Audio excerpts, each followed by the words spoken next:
மயில் குட்டியின் கதை. ஒரு பசுமையான காட்டில் ஒரு மயில் குடும்பம் வாழ்ந்தது. அம்மா மயிலும் அப்பா மயிலும் அவர்களுடைய குட்டி மயில் குட்டியும் இருந்தார்கள். மயில் குட்டிக்கு அவளுடைய சிறகுகள் இன்னும் சிறியதாக இருந்தன. அவளுக்கு ஓடவும் துள்ளவும் ரொம்ப பிடிக்கும், ஆனா பறக்க முடியாது. ஒரு நாள் அவள் காட்டில் சுற்றி கொண்டிருந்தபோது ஒரு குருவி பறந்தது. அதை பார்த்த மயில் குட்டி ஆச்சரியப்பட்டு சொன்னாள், அம்மா, நான் எப்போ உன்னை போல பறக்கப் போகிறேன். அம்மா சிரித்துக்கொண்டு சொன்னாள், குட்டி, இன்னும் சிறிது காலம் பொறுமையாக இரு. தினமும் பயிற்சி பண்ணு, அப்புறம் நீயும் வானத்தில் பறக்க முடியும்.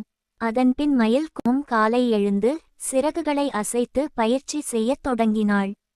முதல் நாள் அவள் தள்ளாட்டினாள். இரண்டாம் நாள் சற்று உயரம் பறந்தாள். மூன்றாம் நாள் அவள் சிறிது தூரம் பறந்து விழுந்தாள்.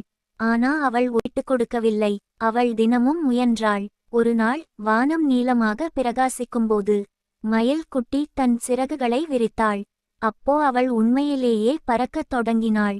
அம்மா மகிழ்ச்சியாக கூவினாள். அவள் உண்மையிலேயே பறக்கத் தொடங்கினாள். அம்மா மகிழ்ச்சியாக கூவினாள், பார், என் குட்டி இப்போ வானத்தில் பறக்குது. மயில் குட்டி பறந்தபடி குரல் கொடுத்தாள், நான் முடிச்சேன் அம்மா.